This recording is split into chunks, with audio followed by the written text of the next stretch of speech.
The Nevada wind had teeth, and it bit at the exposed skin of Alara's ankles and wrists as she ran. It was a dry, merciless cold that promised no comfort, a cold that mirrored the vast, star-pricked emptiness stretching out in every direction.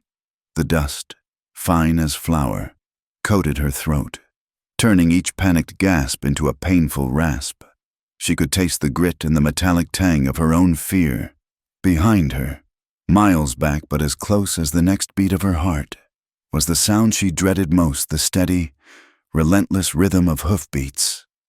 Not one horse, two, maybe three. They were hunting. The flickering lantern of the remote way station was a fragile miracle in the oppressive dark. It wasn't a town, not even a settlement. It was just a place for the stagecoach to swap out tired horses for fresh ones. A brief pause in the long, punishing journey across the territory. For Alara, it was the only chance she had. She stumbled into the small circle of yellow light, her breath pluming in the frigid air. Her dress, once a respectable calico, now torn at the hem and stained with the grime of her flight. The stagecoach stood like a patient beast, its leather and wood groaning softly in the wind. The driver, a man whose face was a roadmap of hard miles, barely glanced at her as she shoved a few crumpled coins into his hand. It was almost everything she had. He grunted, a sound of weary acceptance, and gestured with his thumb toward the open door. The inside of the coach was cramped and smelled of stale sweat, cheap tobacco, and the faint, unsettling odor of old sorrows. Two other passengers were already seated, a portly merchant and his severe-looking wife, who took one look at Alara's disheveled state and pulled her shawl tighter, as if poverty were a contagion. They pressed themselves against the far wall, their disapproval a palpable force in the small space. It was a rejection Alara had grown used to. She was a stray dog, and they were wary of the fleas and the trouble she carried. Her eyes, wide and searching, scanned the remaining seats, and then she saw him. He sat alone on the other bench, a silhouette against the dark window. He was a cowboy. That much was clear from the worn, wide-brimmed hat casting his face in deep shadow and the practical cut of his clothes. But there was a stillness about him that was different from the weary patience of most travelers. It was a profound, almost absolute quiet, as if he were a part of the unmoving landscape outside. He hadn't looked up when she'd scrambled in. He hadn't moved a muscle. He just sat there, his hands resting loosely on his knees, his posture betraying neither comfort nor tension. He simply was. Alara hesitated for only a second before sliding onto the bench across from him, pressing herself into the corner. It was the furthest she could get from the disapproving couple and, she hoped, the least conspicuous spot. The coach lurched forward, the crack of the driver's whip cutting through the night, and her journey into the unknown began again. For the first hour, the only sounds were the rhythmic creaking of the chassis, the rumble of the wheels over the uneven road, and the occasional cough from the merchant. Alara dared not move. She kept her eyes fixed on the sliver of moonlit desert visible through the window. Her body coiled like a spring. Every gust of wind sounded like approaching horses. Every shadow seemed to hold a threat. Her mind was a maelstrom of terror, replaying the moment she had climbed out the window of Jedediah's house, the heavy silver ring he had forced on her finger feeling like a manacle. He hadn't wanted a wife. He had wanted a possession, a thing to be used and displayed. And the look in his rheumy eyes had promised a life of silent, smothered misery. Running was not a choice. It was an act of survival, as essential as breathing. Eventually, her gaze drifted from the window to the man opposite her, in the faint light from the swaying carriage lanterns. She could see him more clearly now. He wasn't a young man, but he wasn't old either. Lines were carved around his eyes and mouth, etched not by age but by sun, wind, and something deeper, something that looked like grief. But it was his eyes that held her. They weren't angry or cruel. They were empty. It was the kind of emptiness that comes after a fire has burned through a forest, leaving behind only scorched earth and silence. It was as if a vital part of his soul had been scooped out, and he had simply learned to live with the hollow space it left behind. He looked at the world, she thought, but he no longer expected to see anything good in it. That strange, deadened quality in his eyes, which should have frightened her, did the opposite. A cruel man enjoyed the fear of others. A greedy man saw her as something to take. But this man, she sensed, had no energy left for such things. He was a stone at the bottom of a river, worn smooth by a current of pain she couldn't possibly imagine. And now, nothing could move him. Then she heard it. Faintly at first, carried on a gust of wind, but unmistakable. Hoofbeats, steady, fast, and drawing closer. It was them. Jedediah's men. He would have sent them, not out of any affection, but out of the sheer, possessive rage of having his property stolen. Panic, cold and sharp, pierced through her exhaustion. Her heart hammered against her ribs. A frantic bird trapped in a cage. Her breath hitched. She looked at the merchant and his wife. They were dozing, oblivious. There was nowhere to run, nowhere to hide. The coach was a wooden box, a trap on wheels. Her desperate gaze fell again on the silent cowboy. He hadn't moved, but his head was angled slightly, and she knew, with a certainty that chilled her to the bone, that he had heard the horses too. His stillness was no longer passive. It was the watchful quiet of a predator. Her mind raced. A frantic search for any possible escape. There was none. They would stop the coach. They would drag her out. They would take her back. The thought was a physical blow, stealing the air from her lungs. She would rather die out here in the dust than go back to that house, to that man. An idea, born of pure animal desperation, sparked in her mind. It was insane. It was humiliating. It was her only hope. Leaning forward, she pitched her voice so low it was barely a breath, a sound meant only for him, lost beneath the rumble of the wheels. "Please," she whispered. The word was a raw, frayed thing. Her eyes pleaded with him, trying to find some flicker of life, of pity, in the flat gray of his gaze. "They're coming for me." He didn't react. His expression remained unchanged, a mask of weathered indifference. It was like speaking to a rock. Tears of frustration and terror pricked at her eyes. Her voice cracked as she tried again, the words tumbling out in a rush. Can I hide under your coat?"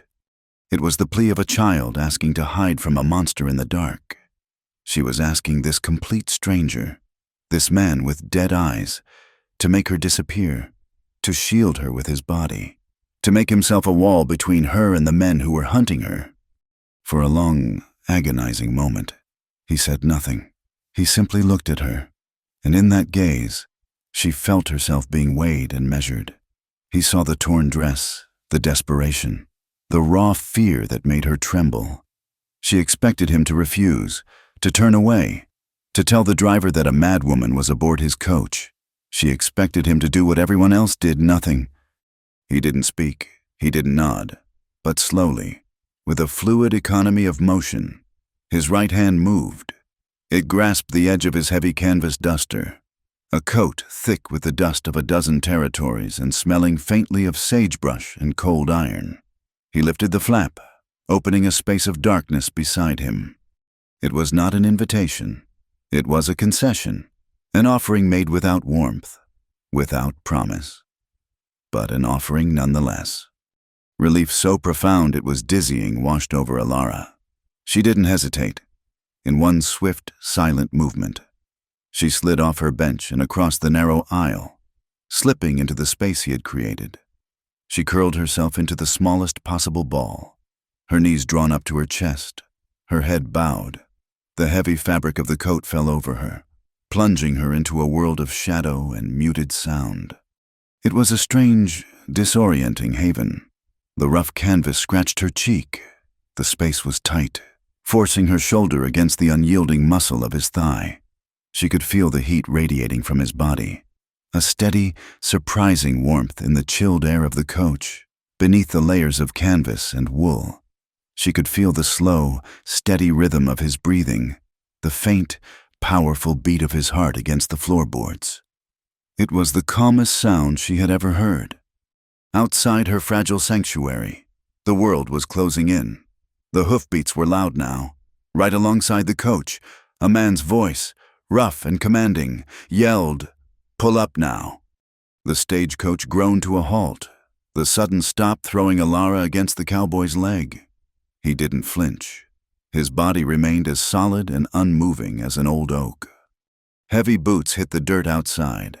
The coach door was wrenched open, flooding the interior with the harsh glare of a lantern and the brutal cold of the night. "We're looking for a girl," a voice snarled. It was a voice she knew. Abel, Jedediah's foreman, a man with cruel hands and a leering smile. "Ran off 2 nights ago. Calico dress, dark hair, seen her."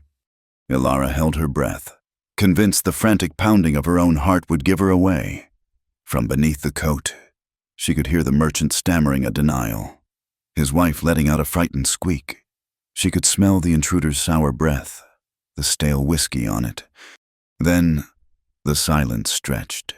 She knew Abel's eyes were sweeping the coach, lingering on the large, still figure of the cowboy, the man who was hiding her. She felt the muscles in the cowboy's leg tense, a subtle hardening that was the only sign he was even aware of the intrusion. The world had shrunk to this small, dark space. There was only the smell of dust and leather, the solid presence of the stranger beside her, and the terrible, waiting silence on the other side of the cloth. Outside, the hunter's gaze was fixed on her hiding place, and the night leaned closer, holding its breath. The silence that followed Abel's question was a living thing. It filled the cramped space of the coach, pressing in on Alara until she felt her lungs might collapse from the weight of it. From her hiding place, the world was a tapestry of fear, woven from muffled sounds and terrifying vibrations. She heard the soft, whimpering noise the merchant's wife made, a sound she quickly stifled. She felt the slight dip of the carriage as a second man, heavier than the first, put his weight on the step. Then a third. The air, already thin with her own terror, grew thick with the unwelcome scent of cheap whiskey, sweat-soaked leather, and the cold, metallic smell of oiled guns. They were all inside now. 3 of them. The small coach, which had felt merely confining before, now felt like a coffin. Alara pressed her face against the rough wool of the cowboy's trousers, trying to make herself smaller, to melt into the shadows and become nothing more than a fold in his coat.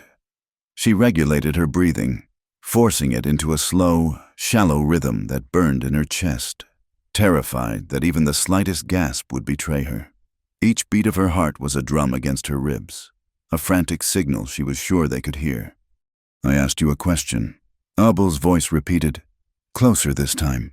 It was a low, menacing growl, stripped of any pretense of civility, the voice of a man used to being obeyed. "We're looking for a runaway.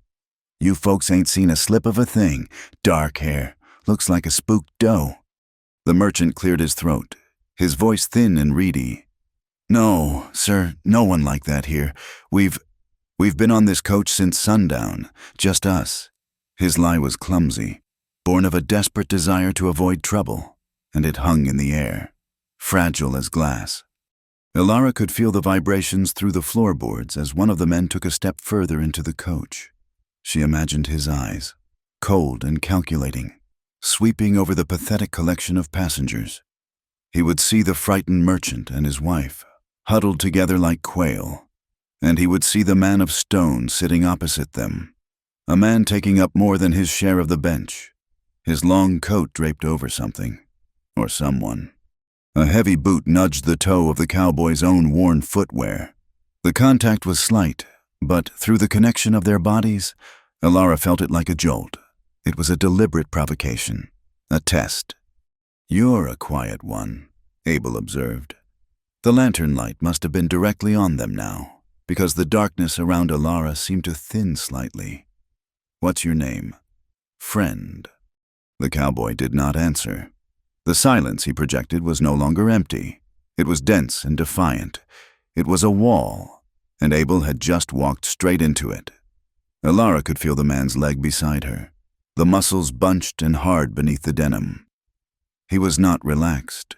He was coiled, a length of steel wire pulled taut, ready to snap. The steady, slow beat of his heart she had found so calming moments before had not quickened.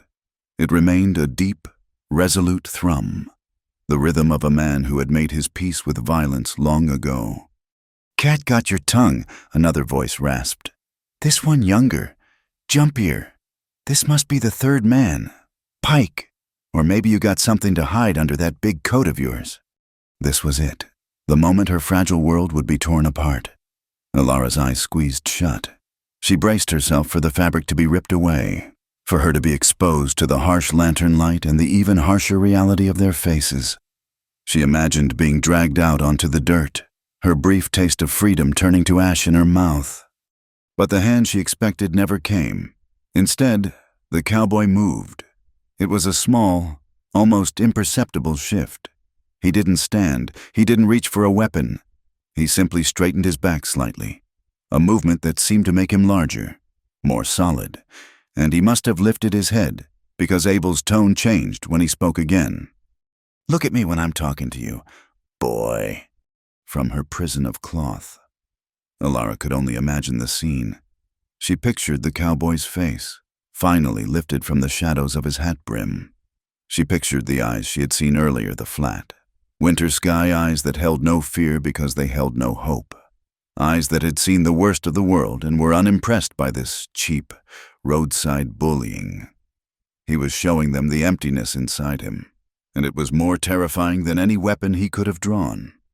The second stretched into an eternity. The only sound was the whistling of the wind outside, a lonely, mournful cry across the desert. Inside the coach, a silent war was being waged. Abel was a man who thrived on intimidation. His power came from the fear he saw in other people's eyes.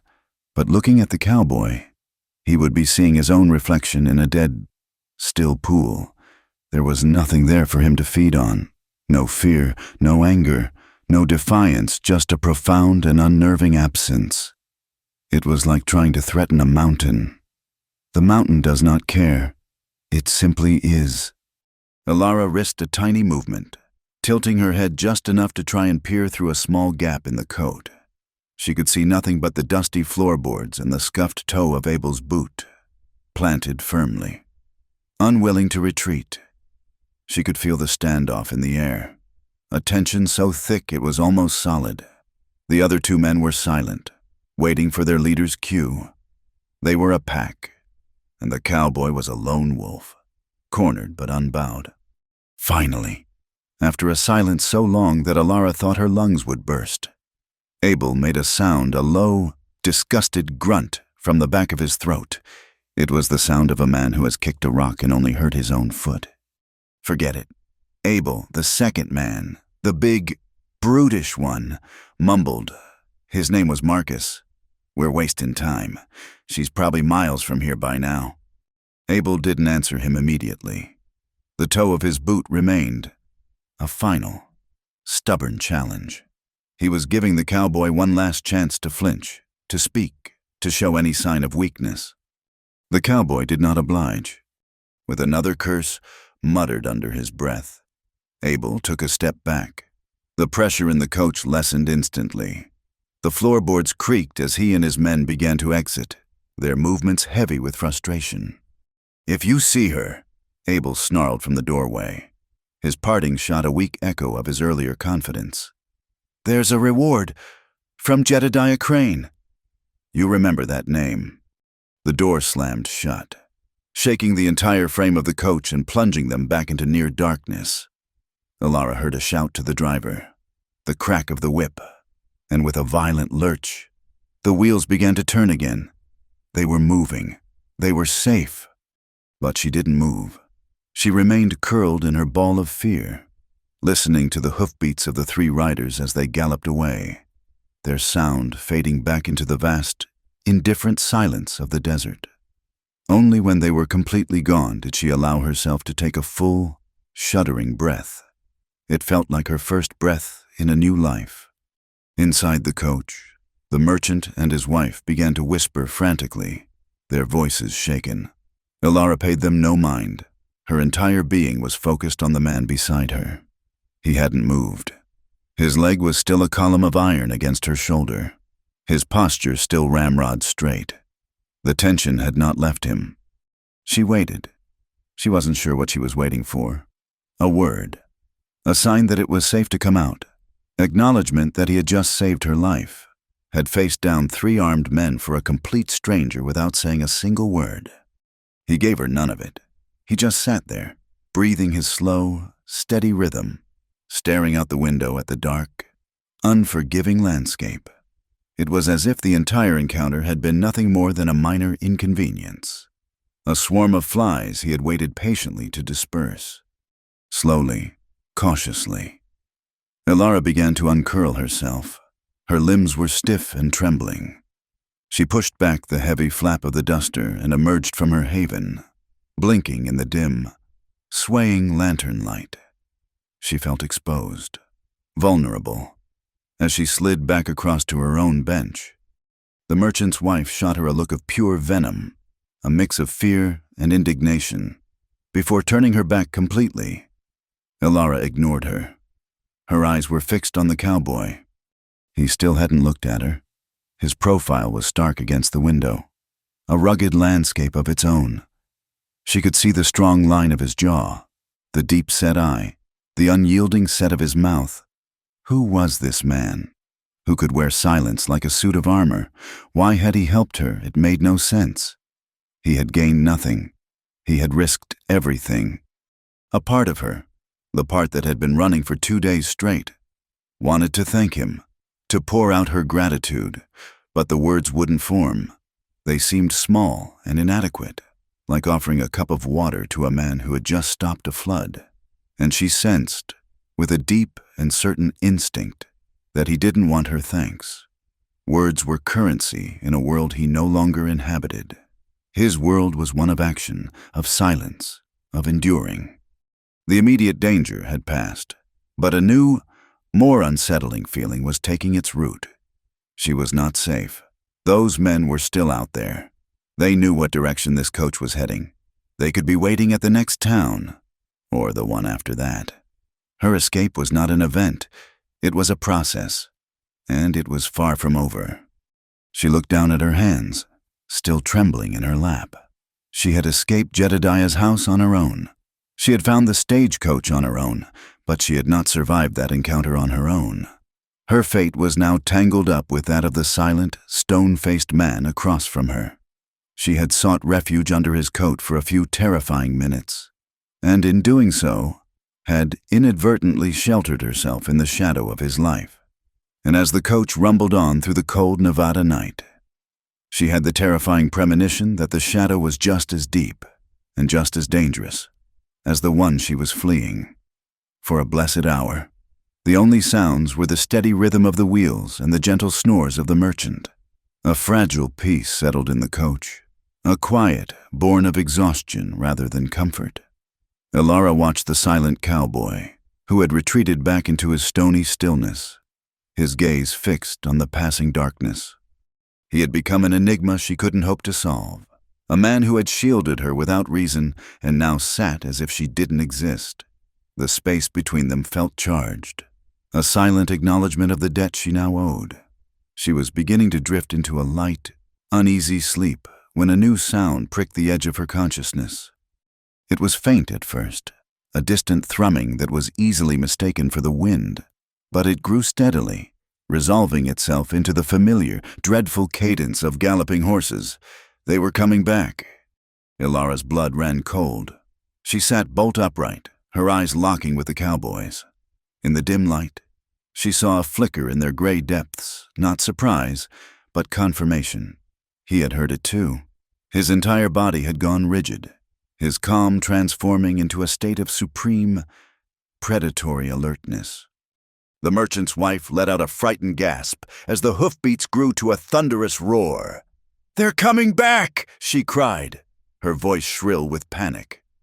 This time there was no pretense of a random search. This was a pursuit. Abel must have realized his mistake. The cowboy's unnatural calm, his sheer size, the way his coat had hung it had all coalesced in the foreman's mind into a single, damning suspicion. They were coming back for him, and for her. The coach driver shouted something from outside, his voice tight with alarm. The crack of his whip became more frantic as he urged the horses into a desperate, lumbering gallop. The coach swayed violently, throwing Alara hard against the wall. Panic erupted. The merchant was yelling. His wife was sobbing. But Alara's attention was fixed on the cowboy. He was a blur of calculated motion. He was no longer a man of stone, but of lightning. He moved to the coach door, his body braced against the wild rocking of the vehicle. He peered out the window, his eyes scanning the terrain ahead with an intensity that seemed to pierce the darkness. They were careening down the side of a long, sloping hill. The landscape was a rushing, indistinct blur of sagebrush and rock. He turned his head, his gaze finding hers. For the first time, he looked directly at her, and the emptiness in his eyes was replaced by a fierce, commanding light. He reached across the chaotic space between them, his hand closing around her wrist. His grip was not gentle or reassuring. It was like being seized by a band of iron, a grip that left no room for argument or hesitation. The stagecoach hit a rut, tossing them all into the air for a heart-stopping second. Outside, the first gunshot cracked through the night, followed by the sickening splinter of wood as a bullet tore through the coach's rear panel. In that instant of pure chaos, the cowboy's voice cut through the noise. It was not the quiet, measured tone she might have expected. It was a raw, powerful roar, the first sound she had ever heard him make. It consisted of a single, impossible command. Jump! Her mind recoiled. Jump from a moving carriage into the dark. It was madness, but the absolute certainty in his voice and the unyielding grip on her wrist told her it was their only chance. He wasn't asking. He was telling her what was about to happen. He didn't wait for her to agree. He wrenched the door open, letting in a deafening blast of wind and rushing sound. He pulled her from her seat, dragging her past the screaming merchant's wife. For a split second, they stood poised in the open doorway, the ground a terrifying, speeding blur below them. He gave her one last look, his face a mask of grim determination. And then he leaped, pulling her with him out into the night. The fall was a shocking, violent explosion of sensation. They didn't land. They collided with the earth. The ground was not soft dirt, but a steep embankment of loose sand and gravel. Alara's body slammed into the slope, the impact driving the air from her lungs in a painful rush. They tumbled, end over end, a chaotic tangle of limbs. The world was a spinning vortex of darkness, scraping rock, and the suffocating taste of dust. Her worn dress tore, and she felt the sharp sting of 100 tiny cuts as her skin was abraded by the ground. They came to a stop at the bottom of the embankment in a deep wash, hidden from the road above. A thick cloud of dust, kicked up by their fall, billowed around them, a momentary, choking shroud. Alara lay gasping, her body a symphony of new aches, her mind a complete blank. She couldn't breathe, couldn't think. Above her, she could hear the stagecoach rumbling away, its sounds punctuated by the angry shouts of their pursuers and another gunshot. Before she could even take a full breath, the iron grip was on her arm again, hauling her unceremoniously to her feet. "Get up," the cowboy grunted, his voice low and urgent now. "Move!" Her legs were jelly, her head was spinning, but the sheer force of his will was a current that pulled her along. He half dragged, half pushed her forward, down the winding, sandy bottom of the wash. She stumbled, her thin shoes offering no purchase in the soft ground. "They've stopped the coach," she gasped, hearing the commotion fade behind them. "They'll be back," he said, his words clipped. "They'll see our tracks." He didn't slow. He moved with a long, ground-eating stride, his eyes constantly scanning the dark landscape around them. He seemed to know this barren, hostile land as if it were his own backyard. He led her away from the wash and into a maze of towering rock formations, their dark shapes like sleeping giants against the star-dusted sky. Their path was a frantic scramble over loose scree and around thorny creosote bushes whose branches clawed at her clothes. The sounds of the chase resumed, fainter now, but no less menacing. Shouts echoed off the canyon walls, distorted and ghostly. A lantern flickered on the ridge above them, a baleful yellow eye searching the darkness. They were being hunted. The cowboy suddenly pushed her down behind a large boulder, his hand pressed flat against her back. "Stay quiet," he whispered, his breath warm against her ear. He pulled a small oilcloth pouch from inside his coat. With swift, practiced movements, he took out a flint, a steel, and a piece of tinder. He found a dense, low-growing bush nearby, its leaves oily and resinous. With a few sharp strikes, a spark caught. He nurtured the tiny flame, feeding it dry twigs until it grew into a small but steady fire. Then he began piling on green, leafy branches from the same bush. A thick, acrid smoke began to billow upwards, white and dense. The wind caught it, pulling it down the ravine and away from their position, creating a pungent, impenetrable screen. "A trick," she breathed, understanding his plan. "Enough to confuse them," he replied, already stamping out the embers of his small fire. "They'll think we went that way, or that we're signaling. It'll buy us time." He grabbed her hand again. "Come on." They ran. For Ilara, it was a blind, desperate flight. For him, it was a calculated retreat. He navigated the treacherous terrain with an almost supernatural ease, finding handholds she couldn't see, choosing paths that were barely visible even in the faint starlight. The land was his ally. He used the shadows as cover, the rock walls to muffle their sounds, the confusing echoes of the canyons to disorient their hunters. Ilara's body screamed in protest, her lungs burned with every ragged breath. A sharp pain stitched its way up her side.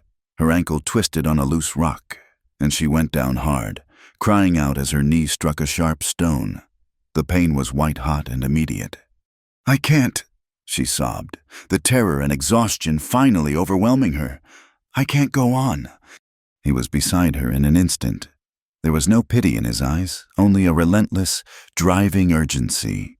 "You can," he said, his voice flat and absolute. He didn't offer a hand. He hooked his arm under her shoulders and lifted her to her feet as if she weighed nothing. "You will." He didn't let her go. He kept one arm firmly around her waist, supporting her weight, forcing her to keep moving. She limped, she stumbled, she cried silent tears of pain and frustration. But he did not allow her to stop. He was not being cruel. He was being necessary. He knew, with the cold certainty of a man who understood survival, that to stop was to die. For what felt like an eternity, they moved through the labyrinth of rock and shadow. The pursuers' shouts grew more distant, more frustrated, until finally they faded away altogether, swallowed by the vast, uncaring desert. Yet, the cowboy did not slow his pace.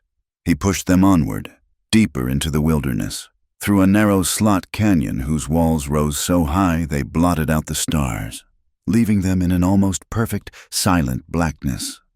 Just as Ilara was sure she would collapse, that her heart would simply give out, he guided her into a shallow cave carved into the canyon wall, a dark recess sheltered by a rocky overhang. "We rest here," he said. The words were a reprieve, a pardon. Her legs gave way, and she slid down the rock wall to sit on the cold, sandy floor. Her body thrummed with a painful, vibrating exhaustion. Every muscle ached. Every cut and scrape burned. She leaned her head back against the stone, closed her eyes, and just breathed. The cowboy stood at the mouth of the cave, a silent sentinel peering back the way they had come, listening. He was caked in dust. His clothes were torn, and a thin trickle of blood ran from a cut on his cheek she hadn't noticed before. But he stood as steady as the rock around them, his breathing even, his energy seemingly limitless. They had survived. The realization dawned on her slowly, a pale light in the darkness of her exhaustion. They had jumped from a speeding coach, been hunted by armed men, and navigated miles of treacherous terrain in the dark. And they had survived. They survived because he knew the land. He had read the slope of the hill, the direction of the wind, the texture of the rock, this harsh, unforgiving wilderness, which would have been a death sentence for her, was a language he spoke fluently. He had not fought their enemies, he had let the land fight for him. She opened her eyes and looked at the man who had done it all without offering a single word of comfort, without a single wasted motion. He was still a stranger, his past a mystery, his soul a locked room. But in the space of a few chaotic hours, he had become the sole anchor of her existence, the only reason she was still drawing breath in the cold, silent dark. And as she watched his silhouette against the faint light of the canyon mouth, she knew her flight from Jedediah Crane was over. A new, far more uncertain journey had just begun. Dawn broke not as a gentle arrival, but as a wound in the sky. A thin line of pale, bloody light along the eastern ridge. It revealed a world of stark and brutal beauty. The canyons and ravines that had been their salvation in the dark were now exposed as a jagged, unforgiving maze of rock. Ilara, huddled in the mouth of the small cave, felt a tremor of fear return. In the light of day, their hiding place felt terribly exposed. The cowboy, Silas, had been awake for hours, or perhaps he had never slept at all. He stood motionless, watching the play of light and shadow on the canyon walls, his face as unreadable as the ancient stone around them. He had cleaned the cut on his cheek with water from his canteen, the only sign of their violent flight the night before. When the sun had climbed high enough to chase the deepest shadows from the canyon floor, he turned to her. "We go now," he said, his voice a low rumble. The journey that followed was a trial of endurance. He led her not back the way they came, but deeper into the wilderness, following game trails and dry creek beds that would leave little sign of their passing. The sun beat down, and the heat rising from the rocks was a physical force. Ilara's body, already pushed to its limit, protested with every step. Her feet were blistered and raw, her muscles screaming, her thirst a constant, burning ache in her throat. Silas rationed their water with a stern discipline, offering her the canteen at intervals, his own lips remaining parched. He did not speak, but his actions were a language of their own. He pointed out loose rocks before she could step on them. He found a path around a thorny thicket that would have shredded what was left of her dress. When they had to cross a wide, sun-baked mesa with no cover, he set a grueling pace, pushing her onward until they reached the relative cool of a rock overhang on the other side. He was not caring for her. She realized. He was managing her, his asset in survival. She was the weakest link, and he was ensuring she did not break. Late in the afternoon, as her strength was beginning to completely fail, the terrain began to change. The tight, claustrophobic canyons gave way to rolling hills dotted with juniper and pinon pine. The air grew cooler, carrying the scent of dust and something else, the clean, green smell of life. They crested one final, high ridge, and Silas stopped. Ilara came to a halt beside him, leaning heavily against a sun-warmed boulder, her chest heaving. She followed his gaze down into the valley below. And then she saw it. It was a place that shouldn't have existed in the middle of such wildness. A long, gentle valley, cradled by the surrounding hills, was a patch of muted green in the vast ocean of brown and red rock. A small creek, lined with cottonwood trees whose leaves shimmered silver in the breeze, snaked its way through the valley floor. And there, nestled in the protective embrace of the trees, was a ranch. It was not a grand place. There was a small, sturdy cabin built of dark, weathered logs, with a stone chimney at one end from which a thin curl of smoke spiraled into the blue sky. A simple barn stood nearby, its wood bleached gray by the sun, next to a circular corral. A lone windmill turned slowly, its metal fins creaking a quiet, rhythmic song. It was a picture of profound and absolute solitude. It was a fortress of peace in a hostile world. Ilara stared, unable to fully process what she was seeing.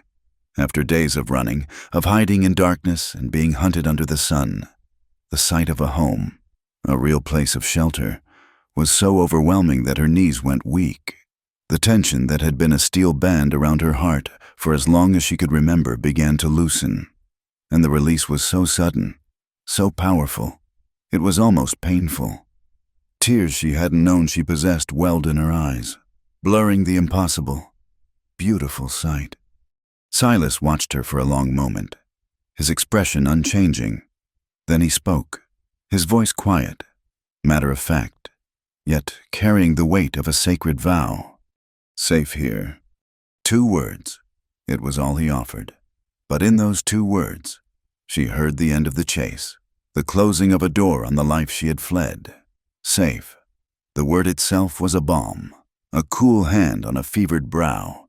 Here, a place, not a hiding spot, not a temporary refuge, but a destination. She finally let out a long, shuddering breath, a sound that felt like it was releasing days of stored-up terror. The walk down into the valley was the longest part of the journey.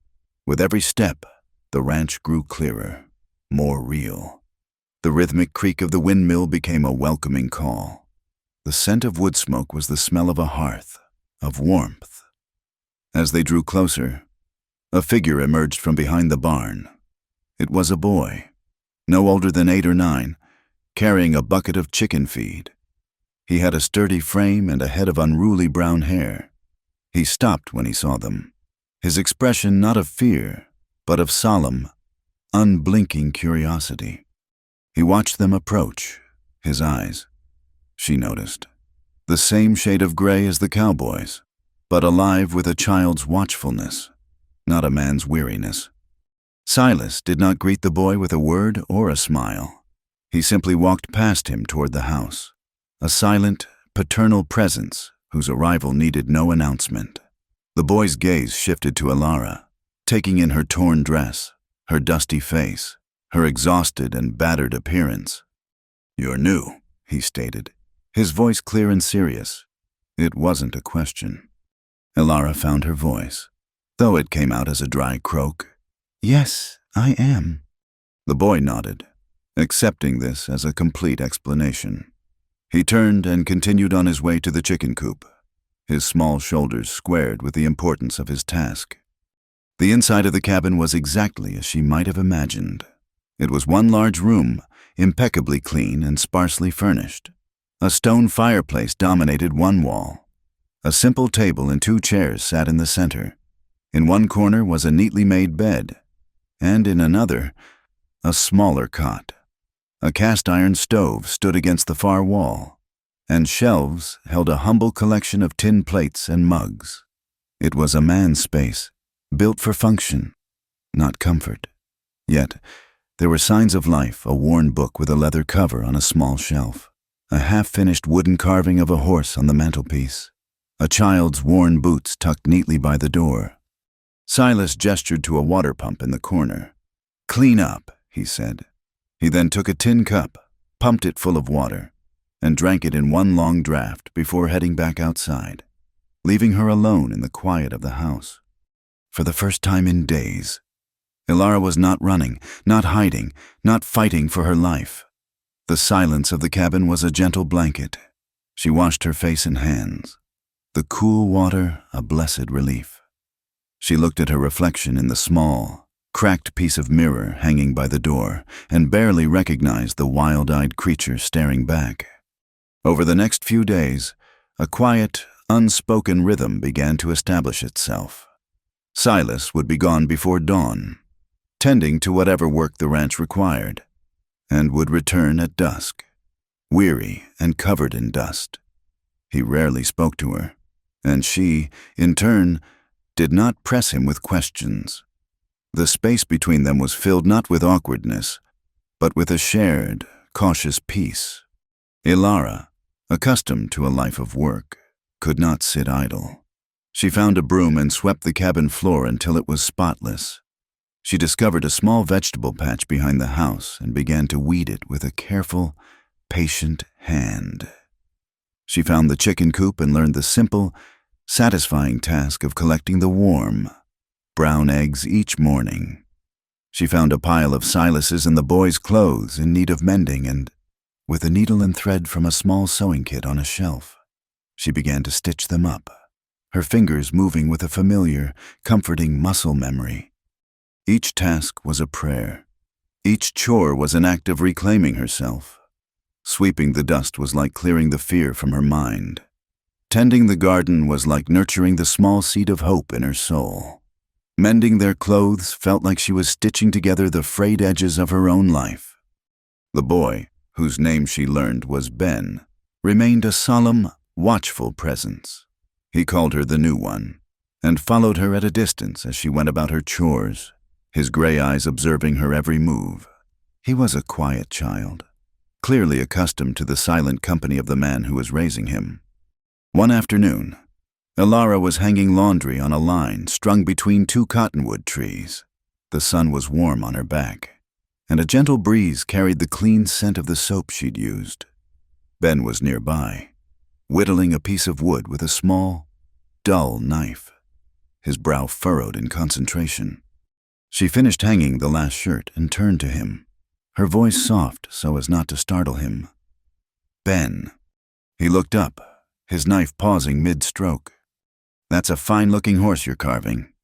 He glanced down at the misshapen piece of wood in his hands. "It's a coyote," he said, but a faint blush colored his cheeks. She smiled gently and sat on the edge of the wooden porch, a few feet away from him. A coyote. Of course, I should have seen it. They sat in silence for a minute, the only sounds the creak of the windmill and the flapping of the laundry in the wind. She decided to ask the question that had been resting in her heart, the one that would determine if this place was truly a sanctuary or just another cage.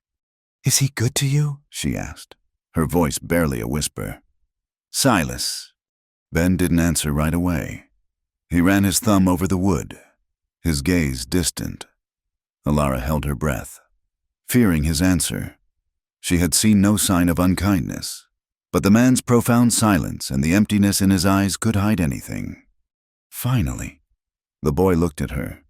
His gaze was direct and astonishingly clear, a child's unvarnished truth. "He don't talk much," Ben said, his voice steady. He paused, choosing his words with a seriousness beyond his years, but he keeps his word. Ilara felt the last of the tension drain out of her, a final exhalation of a fear she hadn't even realized she was still holding. Ben's words were simple, but they were everything. In this harsh, unpredictable world, a man who kept his word was a mountain. He was a fixed point in a spinning world. Silas hadn't promised her happiness or an easy life. He had promised her safety, and Ben's testimony was proof that his promises, however few, were carved in stone. She looked out across the valley, at the peaceful fields and the sturdy, silent cabin. This was his home, a place built not on words or affections, but on the solid foundation of a promise kept. And for the first time, Ilara felt that perhaps she too could build a life on that same foundation.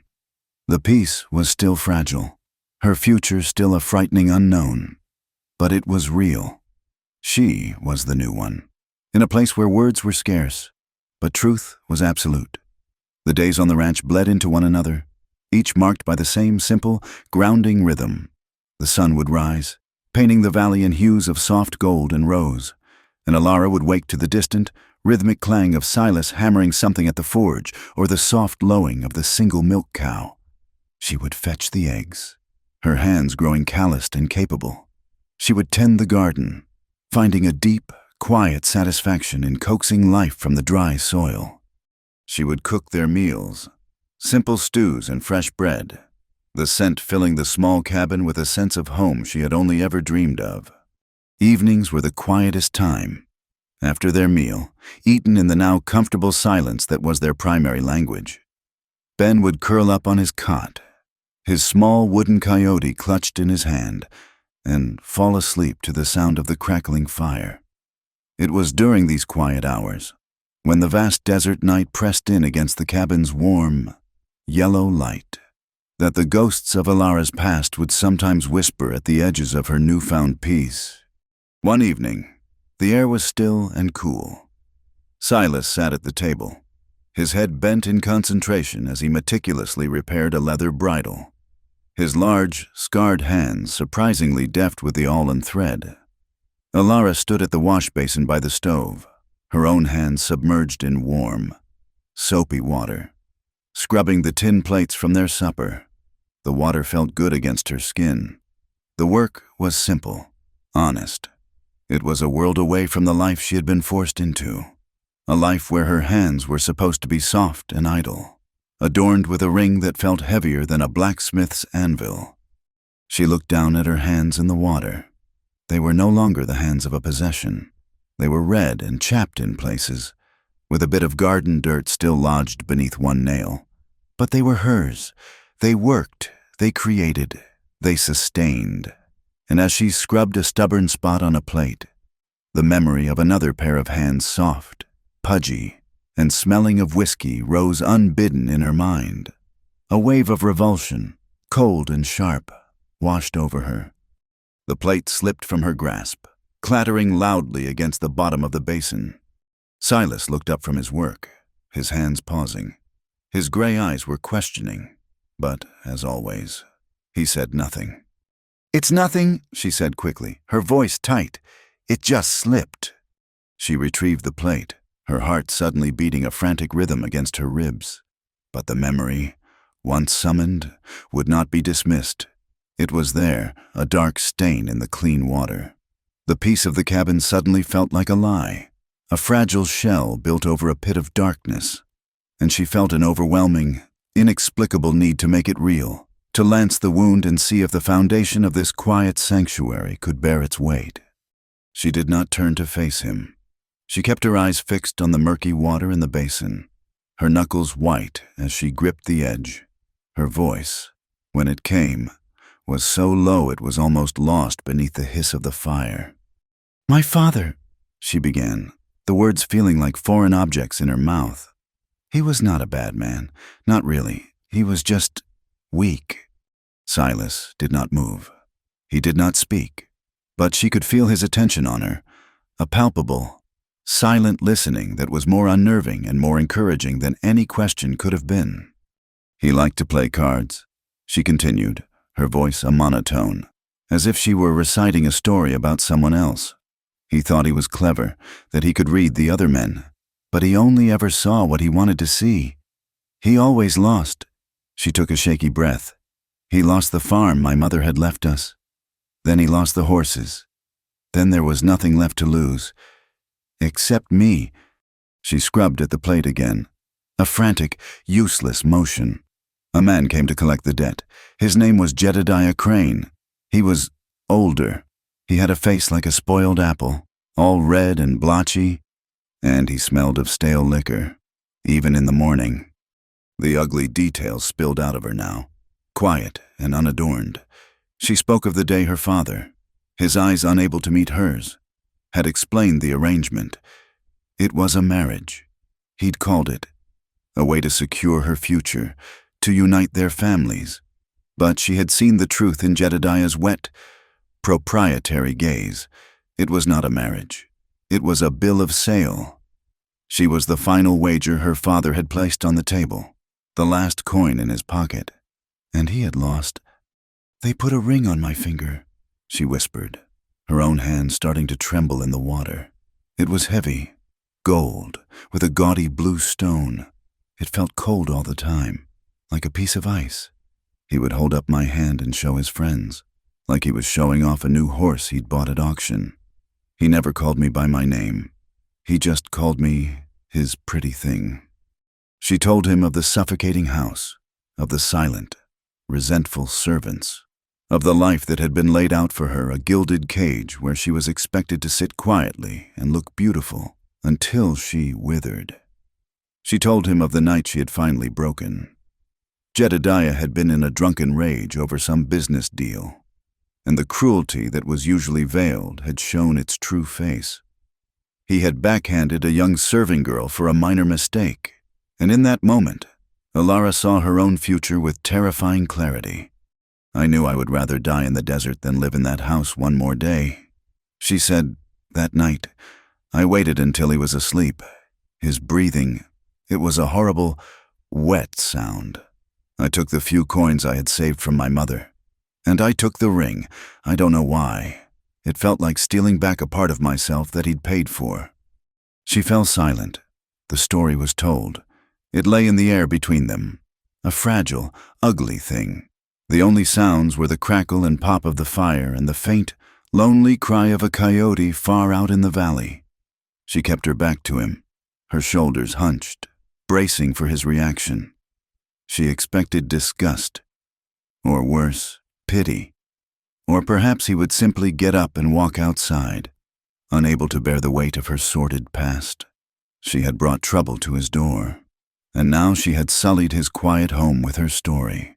A profound sense of shame and regret washed over her. Why had she spoken? Why had she broken the peace? She finished the last plate and reached for a cloth to dry her hands, her movements stiff and clumsy. She still hadn't dared to look at him. The silence stretched on, thick and heavy. Then she heard the scrape of a chair leg against the wooden floor. Her heart sank. He was leaving. But the footsteps did not move toward the door. They came closer, stopping right behind her. She flinched, a lifetime of fear making her body react before her mind could. He did not touch her. He simply reached past her, his arm brushing lightly against her shoulder, and picked up a clean, dry sackcloth from a hook on the wall. He took the plate she had just washed from the rack.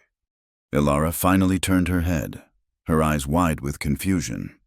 Silas stood beside her, his broad shoulders blocking the light from the fire. He didn't look at her. His gaze was focused entirely on the task at hand. He took the wet plate and began to dry it with slow, deliberate movements, the rough cloth making a soft, rhythmic whispering sound against the tin.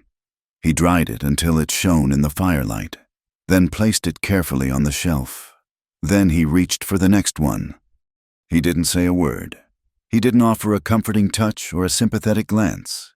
He simply stood beside her and shared the work. Silent, but present. It was an action so simple, so unexpected, and so profound that it took her breath away. All her life, men had used words to make promises they couldn't keep, to tell lies, to threaten, to possess.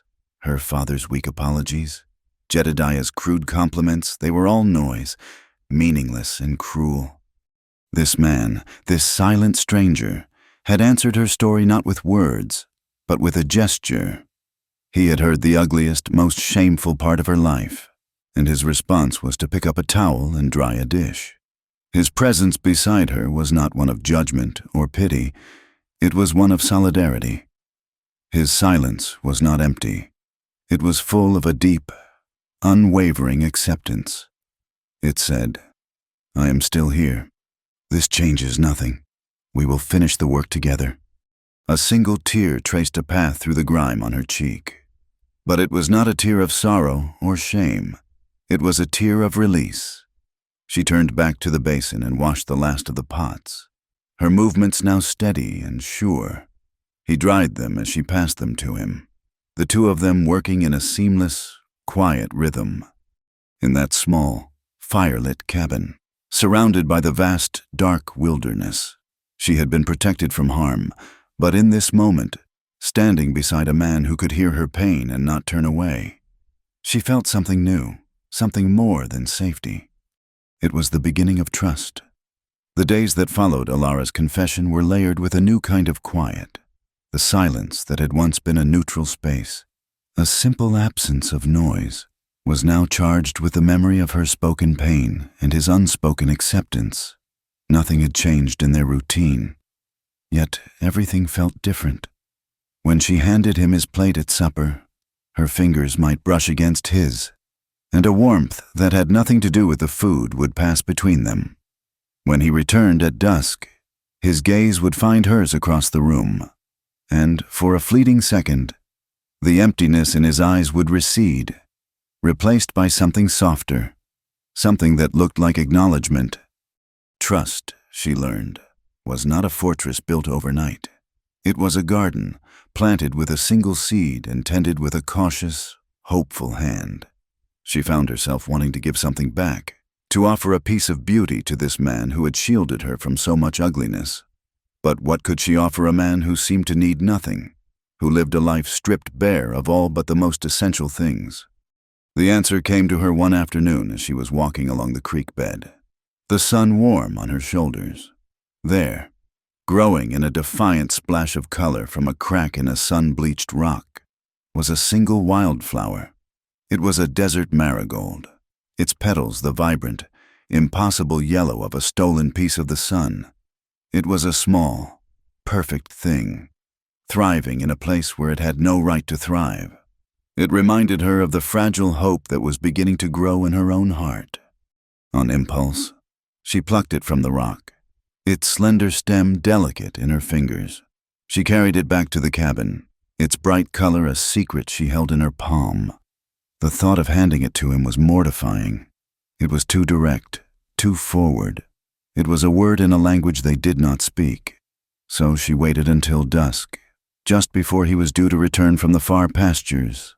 With a heart that beat a little too fast, she walked onto the porch and gently laid the small, bright flower on the worn wooden railing, right next to the spot where he always paused to knock the dust from his boots. She retreated back inside, feeling foolish and exposed. It was such a small, feminine gesture. He was a hard man living a hard life. He would probably see it as a weed, a bit of clutter, and sweep it to the ground without a second thought. She busied herself with supper, trying to ignore the nervous flutter in her stomach, half hoping he wouldn't see it at all. When he arrived, he paused on the porch as always. She watched him from the corner of her eye through the open cabin door. She saw his body go still. He stood there for a long moment, his back to her, looking down at the railing. She couldn't see his face. Then, he stooped to remove his boots and came inside, the flower no longer on the railing. He said nothing about it. He washed up, ate his supper, and the evening passed in its usual quiet rhythm. The small, bright flower, an unspoken question hanging in the air between them. Alara went to sleep that night with a quiet ache of disappointment, certain her small offering had been dismissed. Several days passed. The memory of the flower began to fade, a foolish impulse she was determined to forget. One morning, a rare, strong wind blew down from the high ridges, rattling the windows of the cabin and kicking up dust in the yard. Silas was at the table before heading out, making a few notes in a small, leather-bound ledger where he kept the ranch's accounts. He was called away by a sound from the barn, a loose gate banging in the wind. He left in a hurry, leaving the ledger open on the table. Alara was clearing the breakfast plates when a particularly strong gust of wind swept through the cabin, fluttering the pages of the open book. She moved to close it, to protect his neat, careful records from the dust. But as she reached for the cover, her eyes fell upon the open page. And there it was, pressed carefully between the pages, its color still a vibrant, startling yellow against the stark black ink of his columns of figures. Was her desert marigold. He had preserved it. He had taken her fragile, fleeting gesture and made it a permanent part of his world, a secret splash of color tucked away within the hard facts of his life. He had not discarded it. He had saved it. Alara stared. Her breath caught in her throat. Her heart gave a sudden, powerful leap. It was a response. It was a quiet, deliberate acknowledgement, more eloquent than any words he could have spoken. It was his way of saying, "I saw what you offered, and it was of value to me." She closed the book gently, her fingers trembling slightly as they brushed against the worn leather cover. A slow, deep warmth spread through her chest, a feeling so new and hopeful it almost made her dizzy. A silent conversation had begun. Ilara had found a favorite spot for her moments of rest in the heat of the afternoon. It was a large, flat-topped boulder under the shade of the oldest cottonwood tree, offering a view of the entire valley. She would sit there, her mending in her lap, feeling the solidness of the rock beneath her and watching Ben play in the yard or the distant figure of Silas working with the horses. The rock was hard and often uncomfortably warm, but the peace of the spot was worth it. One afternoon, she walked to her tree and stopped short. Something was different. On top of her rock sat a small, neatly made cushion. It was simple, fashioned from a clean burlap sack and stuffed with what felt like soft, sweet-smelling hay. Beside it, in the shade of a small crevice, sat a tin cup filled with cool water from the well, a few beads of condensation trickling down its side. She looked around, but the valley was empty, save for the whisper of the wind through the cottonwood leaves. There was no one to thank, but she knew. This was his reply to the flower. He had seen her sitting on the hard rock.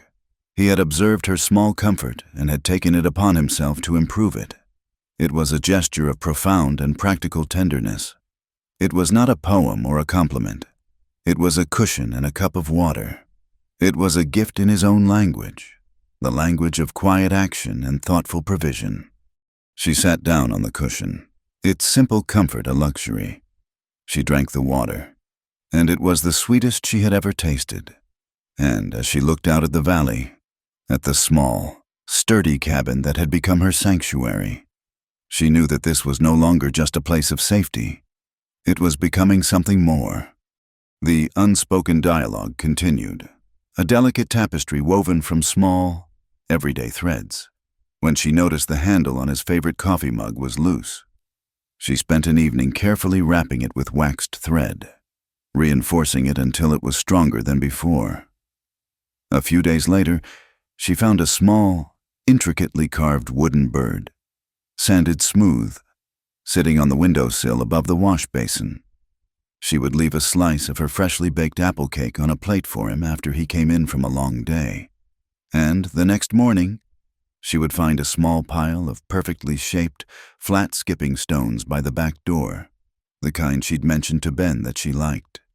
He never spoke of the things she did for him, and she never mentioned the gifts he left for her. No words were needed. Each gesture was a sentence. Each action a verse in a poem only the two of them could read. Their life, once defined by a shared need for survival, was now being redefined by a shared, gentle affection. Ben was the quiet observer of this transformation. He saw the way Ilara's smile now reached her eyes when Silas entered the room. He saw the way Silas's gaze would linger on her as she read by the firelight. The boy, who had only ever known the quiet, solitary version of this man, was now witnessing him slowly, cautiously, open a door to his shuttered heart. One evening, as autumn began to lay its cool hand upon the valley, Ilara was mending one of Ben's shirts by the fire. Silas was across from her, sharpening a knife with long, steady strokes of a whetstone.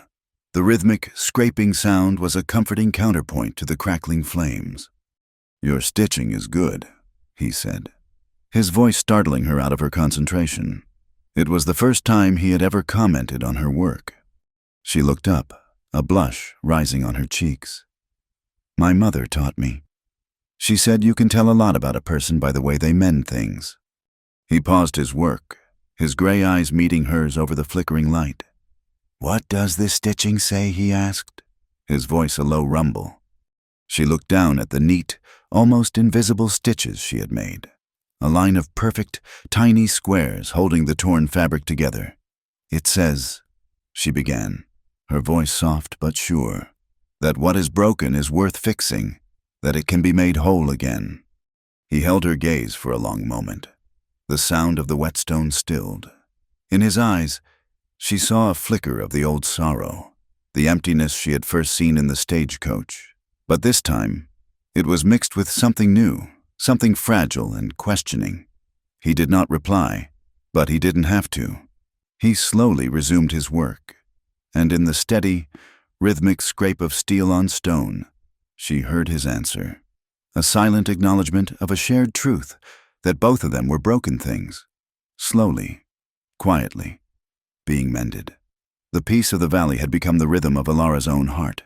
It was a slow, steady beat she had come to depend on, measured in the turning of the seasons. Autumn had arrived in earnest, painting the cottonwood leaves in strokes of brilliant gold and laying a crisp, cool blanket over the land each morning. The harshness of the sun had softened, and the air carried the rich, earthy scent of curing hay and distant wood smoke. Life had settled into a pattern of such gentle predictability that the terror of the chase, the memory of Jedediah's house, had begun to feel like a fever dream, a story that had happened to someone else. On this particular afternoon, the air was so still she could hear the drone of a lazy bee in the last of the blossoming clover. She was on her knees in the garden, her hands deep in the cool soil, carefully harvesting the last of the potatoes. Ben was a short distance away, near the corral, trying to teach a stray dog he'd named Buck to fetch a stick, his delighted laughter echoing in the quiet air. From the barn came the steady, rhythmic clang of a hammer on steel, the sound of Silas at the forge, a sound that had become as comforting and constant as the turning of the windmill. It was a portrait of perfect, simple peace, a life being mended. And then a new sound intruded. It was wrong. It was not the familiar, plodding gait of Silas's workhorse or the gentle jingle of the milk cow's bell. It was the hard, fast drumming of multiple horses, driven with an urgency that did not belong in this secluded sanctuary. The hammering from the barn stopped abruptly. The silence that followed was heavy and absolute. Alara looked up from the dirt, her hand frozen in midair. She saw Silas step out of the barn's wide, dark doorway. Wiping his hands on a rag, he stood motionless, his head cocked, listening. His entire posture had changed in an instant. The relaxed, steady presence of the homesteader had vanished, replaced by the coiled, dangerous stillness of the man from the stagecoach. Her eyes followed his gaze toward the high ridge that guarded the valley's entrance. And she saw them. 3 riders, silhouetted against the bright afternoon sky. They paused at the crest, dark and menacing figures looking down upon the peaceful ranch. Then, they began their descent, their horses picking their way down the familiar path with an invader's arrogance. Alara's blood turned to ice. It was them, Abel, Marcus, and Pike. The past had found them. The fragile peace was about to be shattered. Alara Silas's voice was not a shout, but a low, urgent command that cut through the still air. "Inside! Get the boy, now!" She didn't hesitate. Fear, cold and familiar, was a spur that drove her to her feet. She ran to Ben, who had stopped his game and was staring, confused, at the approaching riders. "Come on, Ben," she urged, her voice tight with a panic she fought to conceal.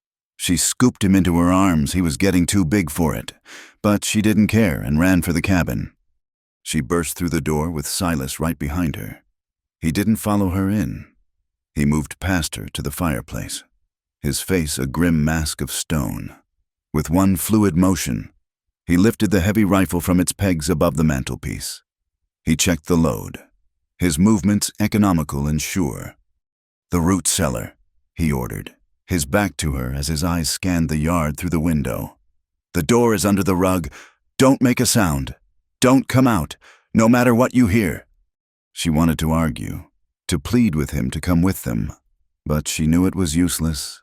He was the wall that stood between this house and the violence that was riding down upon it. She nodded, her throat too tight for words.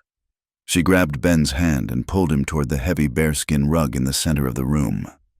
He was scared now, his small face pale, his eyes wide. "It's a game, Ben," she whispered, her voice trembling despite her best efforts. "A hiding game. We have to be completely quiet to win."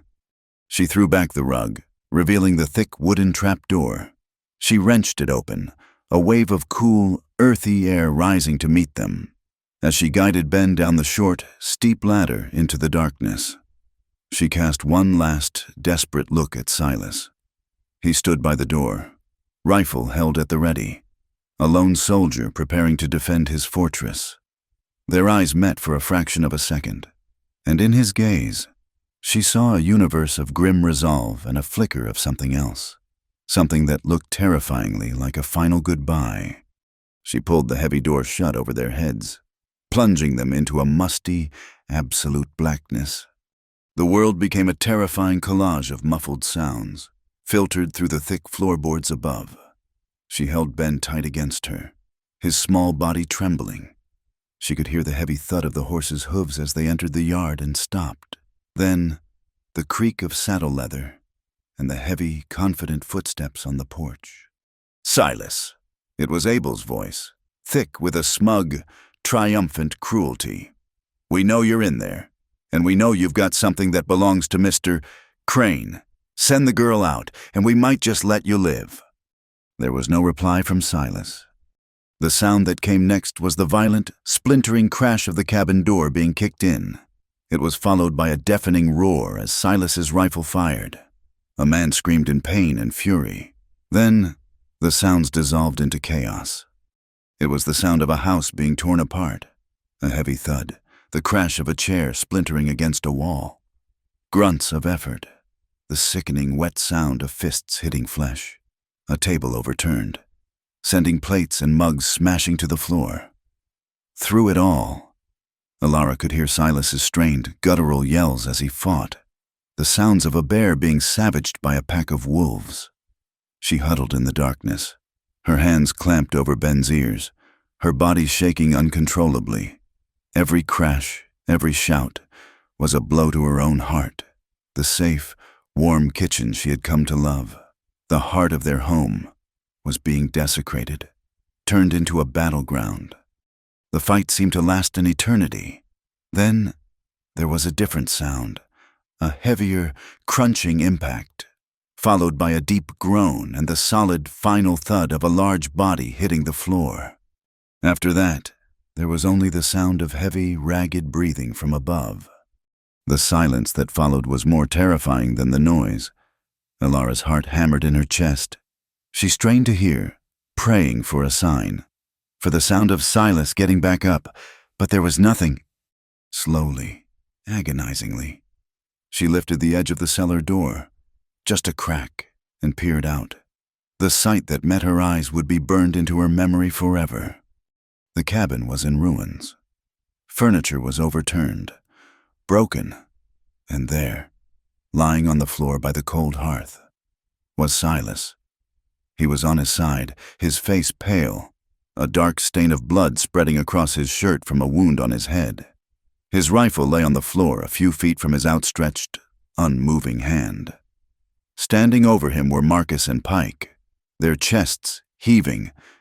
Abel, his arm bleeding from a gash where Silas's bullet had grazed him, stalked through the wreckage, his face a mask of sadistic fury. His eyes scanned the room, and then they fell upon the slight crack of the open cellar door. A slow, cruel smile spread across his face. He strode over and wrenched the door open, flooding their hiding place with light. "Well, well," he sneered, looking down at them. "Look what we found." He reached down and grabbed Alara by the arm, dragging her roughly out of the cellar. She fought, kicking and scratching, but he was too strong. He threw her to the floor, where she landed hard near Silas's still form. Ben, scrambling out after her, tried to run to Silas's side. "Silas," the boy cried out, his voice choked with terror.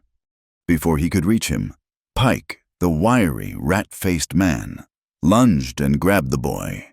He clamped a filthy hand over Ben's mouth and pinned his arms. Ben struggled, his small body fighting with a desperate, silent fury. "Now," Abel said, looming over Alara, his voice a low growl. "Jedediah wants his property back, and he wants the money you stole. Where is it?" There was no money. Alara gasped, her eyes fixed on Silas, praying for any sign of movement. "Just the ring. I don't have it anymore. Liar! Abel hissed. He nodded to Pike. Maybe the boy's memory is better. Pike grinned, a sickening sight. He released Ben's mouth and, in one swift motion, drew a long, wicked-looking knife, pressing the flat of the blade against the boy's throat. Ben froze, his eyes wide with a terror that ripped through Alara's soul. Last chance, Abel said, his voice dropping to a deadly whisper. Tell me where it is, or my friend here is going to get clumsy. Alara looked from Abel's cruel face to the glint of the knife at Ben's throat. She saw the boy's terrified eyes, the single tear that traced a path through the dirt on his cheek. In that moment, something inside her snapped. The fear that had ruled her life for so long, fear of her father, fear of Jedediah, fear of these men was burned away by a sudden, all-consuming fire. It was a rage so pure and so powerful, it left no room for anything else. This was not Jedediah's house. This was her home, and this was not just a child. This was Ben.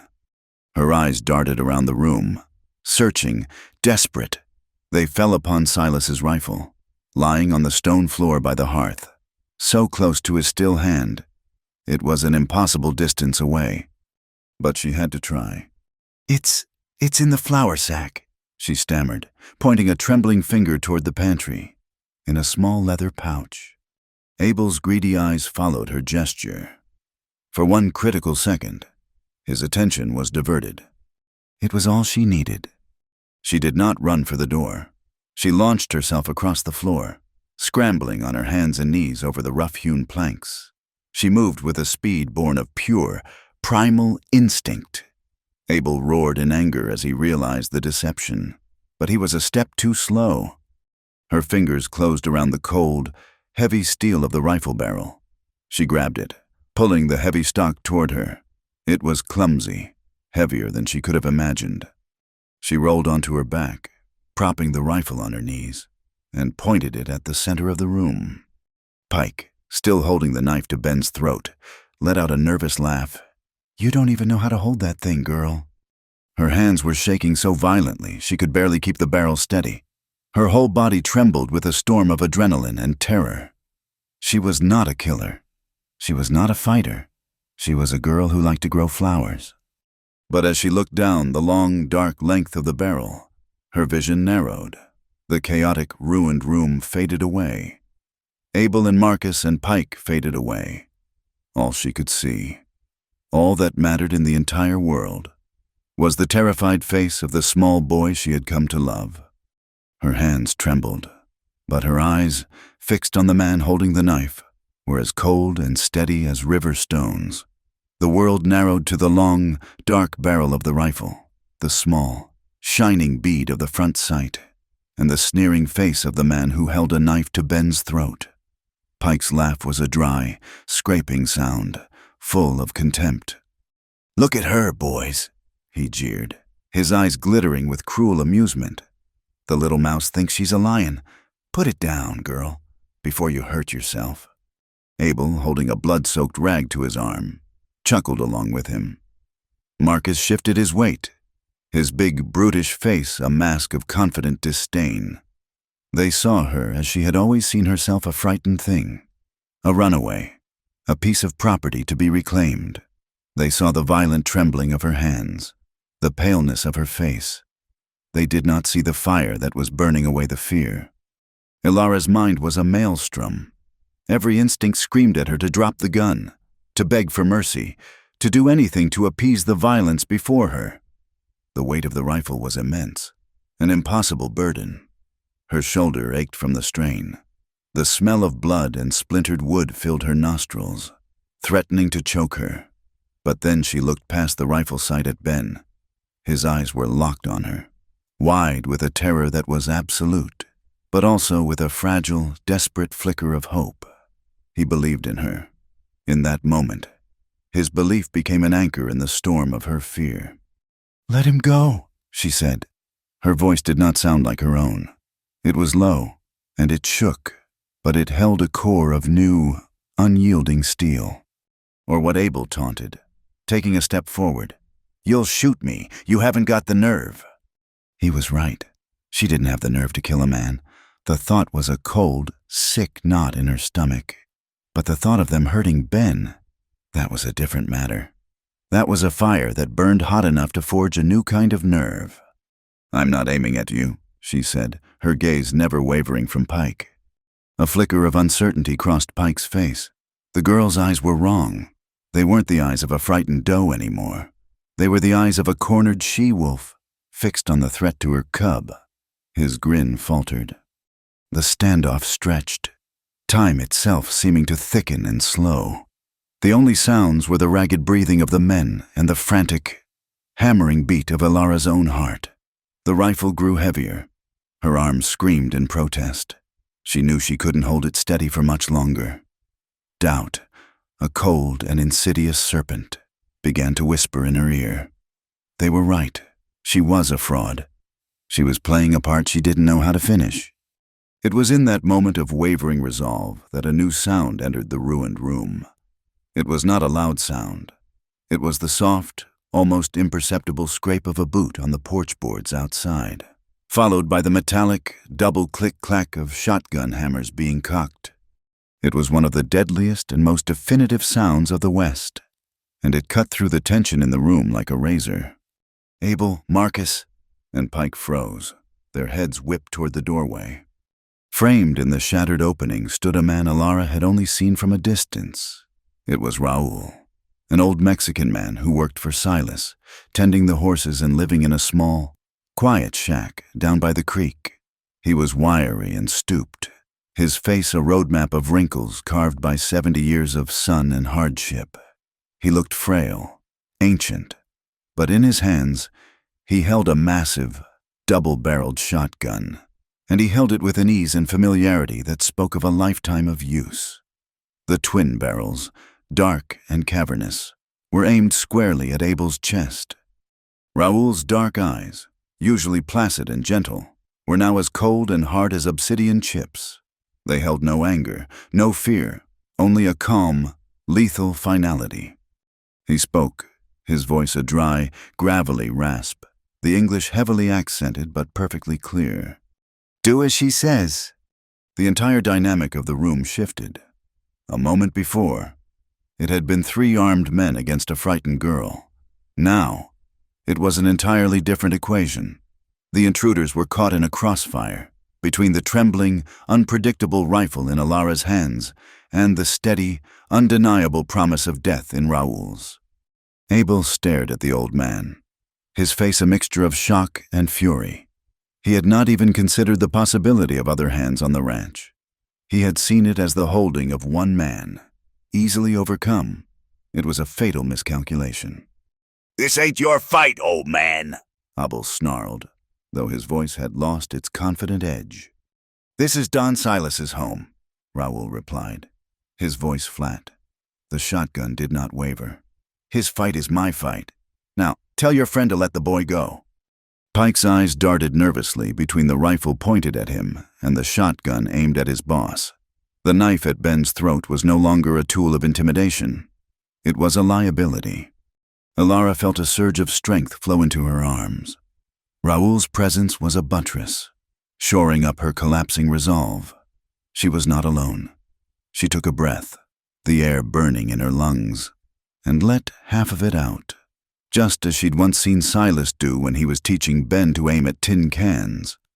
She focused on the front sight, letting everything else blur.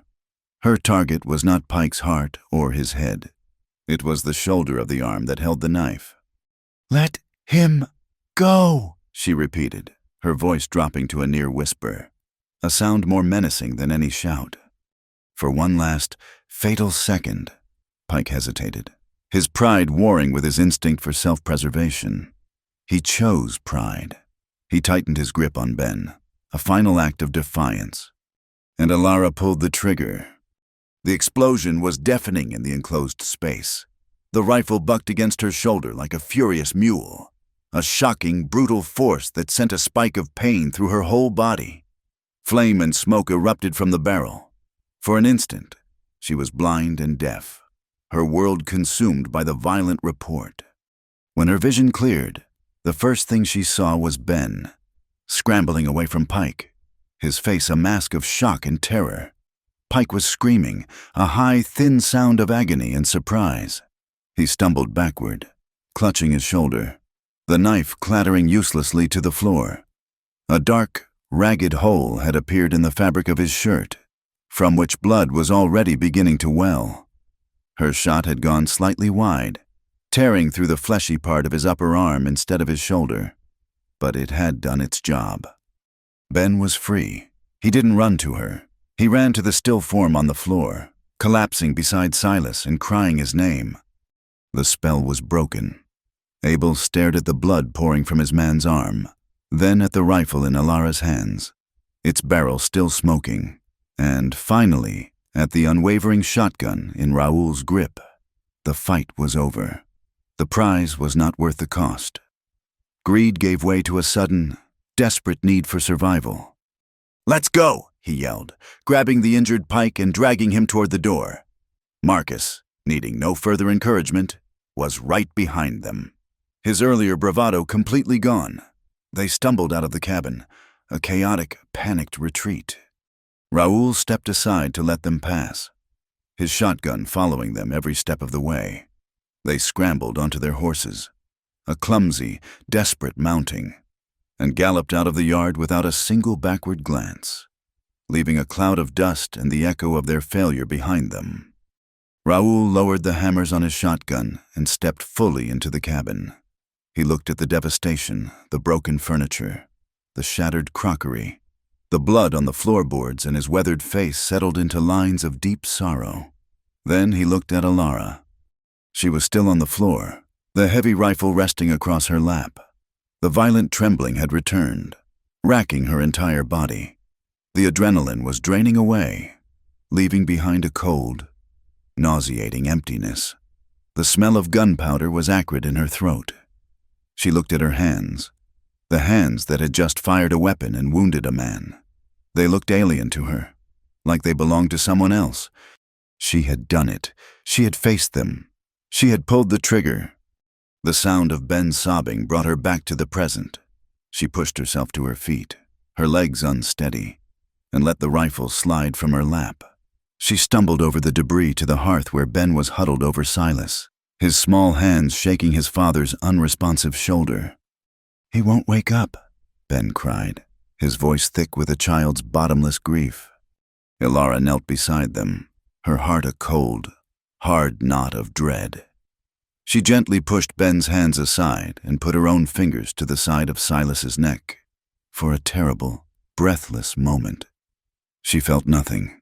Then, beneath her fingertips, she found it a faint, slow, but steady pulse. "He's alive, Ben," she whispered, the words a prayer of gratitude. "He's alive." She looked around the room, at the ruin of their home. The sunlight streaming through the windows illuminated the chaos, the dust motes dancing in the air like tiny, indifferent ghosts. The floor was sticky with blood, Silas's blood, and the blood of the man she had shot. The battle was over. The enemy had been driven away. The house was broken, silent, and full of pain. But as she knelt there, holding her hand to the faint, stubborn pulse of the man who had saved her, with the boy he loved crying at her side, she felt a profound and unshakable shift within herself. The fear was still there, a cold shadow in the corner of her heart, but it no longer had control. She was no longer a piece of property. She was no longer a victim. She was no longer running. She had stood her ground. She had fought back, for the first time in her life, in the wreckage of the only home she had ever truly known. Alara was not the one who had fled. She was the one who had stayed. Time, which had been suspended in the violent, frozen moment of the standoff, came crashing back in a torrent of urgent reality. The echo of the fleeing hoofbeats faded, leaving behind a silence that was heavier and more profound than any before it. It was a silence filled with the scent of blood, the ruin of their home, and the shallow, unsteady sound of Silas's breathing. For a moment, Alara could only kneel there, paralyzed by the enormity of what had happened and what needed to be done. Then, Raoul's voice, calm and steady, cut through her shock. "We must move him to the bed. Señorita, the floor is no place for a wounded man." His words were an anchor. She nodded, pushing aside her own trembling to focus on the task. Together, they were a study in contrasts, the old, wiry man and the young, slender woman, both straining under the dead weight of the unconscious man who was the center of their world. They managed to lift him, his head lolling gruesomely, and carry him the few feet to his bed. They laid him down as gently as they could, his body starkly pale against the dark wool blanket. Raoul, with the grim pragmatism of a man who had seen his share of frontier violence, immediately went to work. "Water," he commanded gently, "and clean rags, all you can find." While she fetched what he asked, he took his knife and carefully cut away the blood-soaked fabric of Silas's shirt from around the gash on his head. The wound was ugly, a deep, ragged tear where the butt of a pistol or a heavy piece of wood had struck him. His hair was matted with blood, and his face, usually so stoic and unreadable, was slack with a frightening vulnerability. What followed was a grim, necessary ritual. Raoul, his old hands surprisingly steady, showed her how to clean the wound, his instructions quiet and direct. Ilara, who had once flinched at the sight of a pricked finger, found a reserve of strength she never knew she possessed. She held the lamp, she passed the rags, and when the time came, she held the needle, her stitches clumsy but tight, closing the wound under the old man's watchful eye. Ben, his face tear-streaked and pale, huddled by the fire, feeding it small sticks, his own small way of fighting back the cold and the darkness. Once Silas was bandaged and settled, a new, daunting task emerged. The cabin, it was a ruin, a testament to the violence that had torn through their lives. Together, in a silent, shared purpose, the three of them began to put their world back together. Raoul righted the heavy table. Ben, with a solemn determination, picked up every last shard of their broken plates, and Ilara, with a bucket and a cloth, began to scrub the floor. She scrubbed away the muddy boot prints of their enemies. She scrubbed away the dark, sticky patches of blood. She scrubbed until her knees were raw and her arms ached. A frantic, furious act of purification, of reclaiming their home from the violation it had suffered. By the time the first pale light of dawn crept into the valley, the cabin was clean. It was battered and bruised, the door hanging crookedly on its hinges and a chair missing its back, but it was theirs again. Raoul, exhausted, finally retreated to his shack by the creek, promising to return later. Ben, his small body finally succumbing to the trauma and exhaustion, fell asleep on his cot, and Ilara's vigil began. Silas did not wake. He lay lost in some dark, silent world where she could not follow, his life hanging by the thinnest of threads. Time became a blur, a long, seamless river of anxiety marked only by the rising and setting of the sun. The world shrank to the small, quiet space around his bed. Her days and nights were a repeating cycle of care. She kept a constant fire going in the hearth, chasing away the chill that seemed to emanate from his still body. Every hour, she would bathe his face and neck with a cloth dipped in cool water, trying to keep the fever that raged within him at bay. She learned the sound of his breathing, the shallow, raspy rhythm of it, and any change would send a spike of fear through her. Raoul had shown her how to make a thin, nourishing broth from rabbit and wild herbs. Several times a day, she would sit by Silas's bed, lifting his head ever so slightly, and use a small spoon to gently dribble the warm liquid past his lips. Most of it ran down his chin, but a little would make its way down his throat, and she would count these small victories as battles won in the war for his life. The silence of the cabin was a heavy, suffocating thing. To fight it off, she began to read to him. There was only one book in the cabin, a thick, leather-bound volume she had found on a high shelf. It was a collection of stories and poems, its pages worn soft with use. She didn't know if he could hear her, but she read anyway, her voice a low, steady murmur in the quiet room. She read tales of distant seas and ancient kings, her voice filling the space that his silence had left empty. She read for him, a thread of sound to guide him back from the darkness. She read for Ben, to give him a distraction from his constant, worried vigil at the foot of his father's bed. And she read for herself, to keep the encroaching despair at arm's length. The days bled into a week.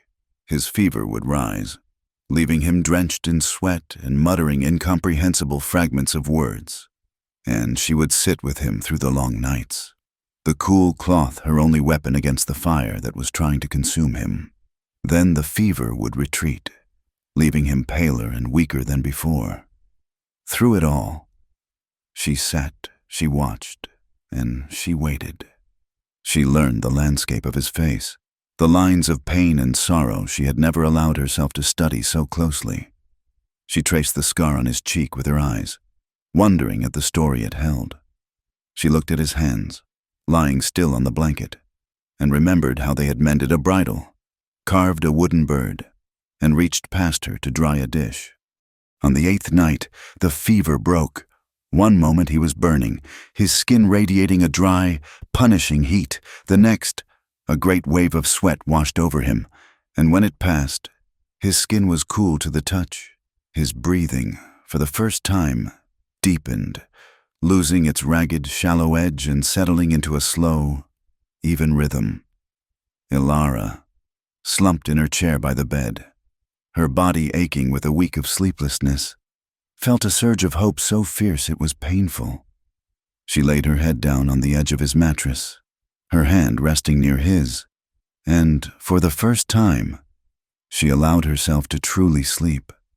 She awoke to a faint gray light filtering through the window and the sensation of being watched.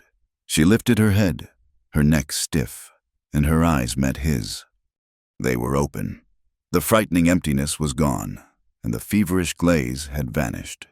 They were just his eyes, the color of a stormy sky, and they were looking at her with a weary, questioning clarity. His lips were cracked and dry. He tried to speak, and at first, only a faint, rasping sound emerged. He swallowed, a painful, difficult motion, and tried again. His voice was a mere whisper, so quiet she had to lean closer to hear it. Still here. The question was a blow to her heart. After all he had been through, after the violence and the pain and the long, dark journey back, his first thought was not of himself. It was of her. He was not asking if she was physically present in the room. He was asking if she had stayed. He was asking if she had run. A smile, the first true, untroubled smile of her life, bloomed on her face, warm and radiant in the dim morning light. It was a smile of relief, of gratitude, of a deep and certain love she had not yet dared to name. "I'm not going anywhere," she whispered back, her voice thick with unshed tears. A long moment passed as he absorbed her words.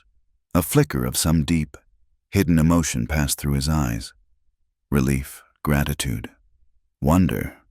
Then, with a slowness that spoke of his profound weakness, he moved his hand. The few inches of space between them, an immense journey. His calloused, trembling fingers came to rest over hers, his touch surprisingly warm, a silent, solid pressure that anchored her to the spot. It was his answer, his acceptance, his thank you. She leaned her head down, her cheek resting against their joined hands, the rough texture of his skin a comfort against hers. All the fear, all the exhaustion, all the nights of desperate prayer coalesced into a single, simple truth. The girl who had scrambled aboard a stagecoach, begging to hide under a stranger's coat, was gone.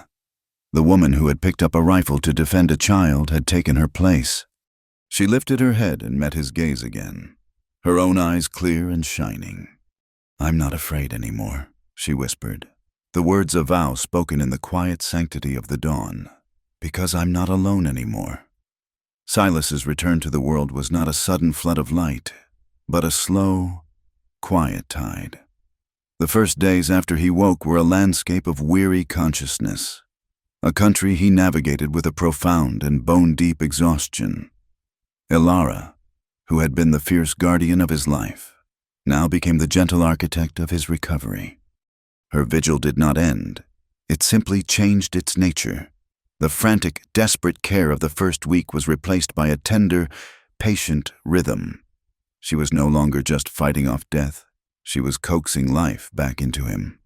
She would sit by his bed for hours, her hands busy with mending, her presence a silent, unwavering promise.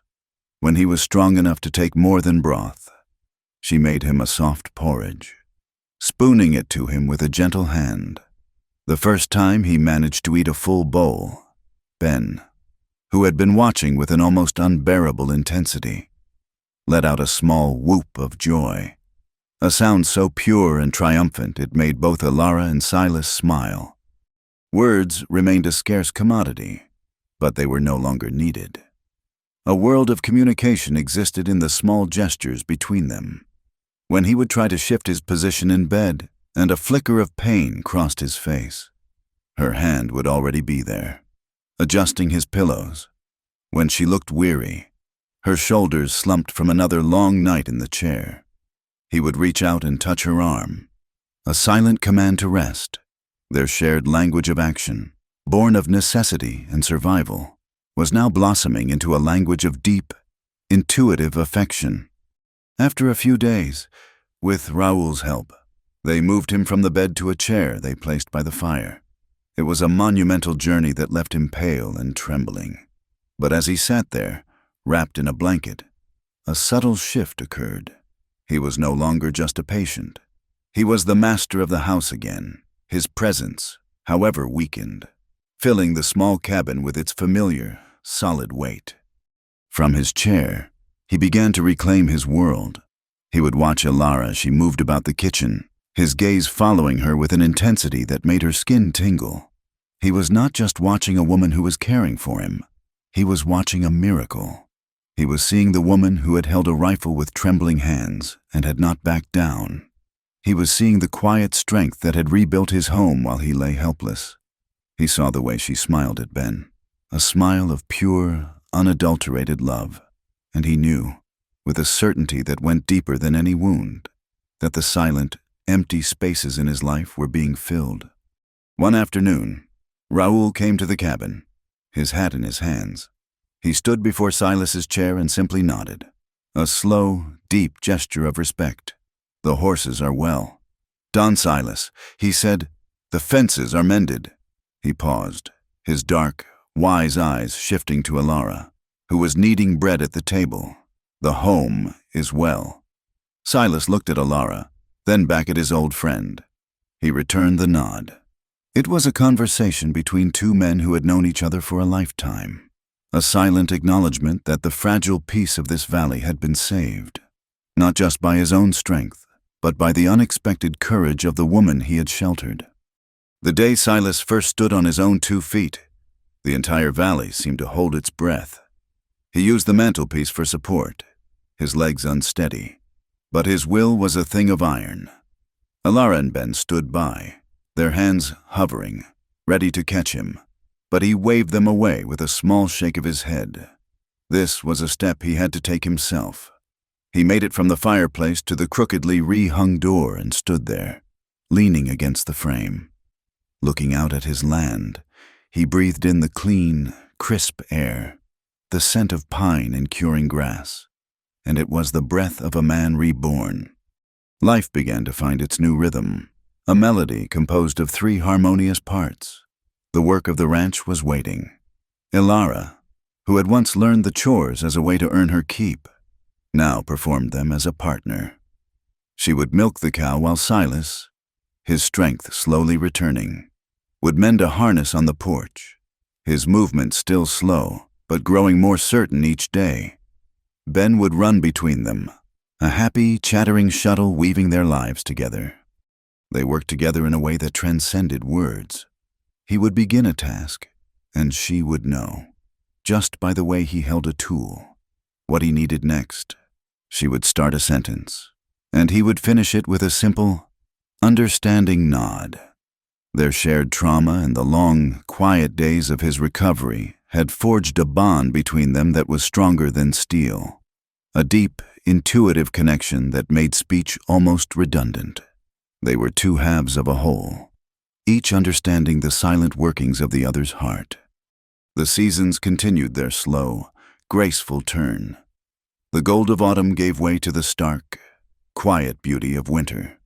Snow fell, blanketing the valley in a pristine, silent white, muffling the sounds of the world and turning the small cabin into a warm, isolated haven. The long evenings were spent by the fire. Silas would carve, his knife making soft, whispering sounds against the wood.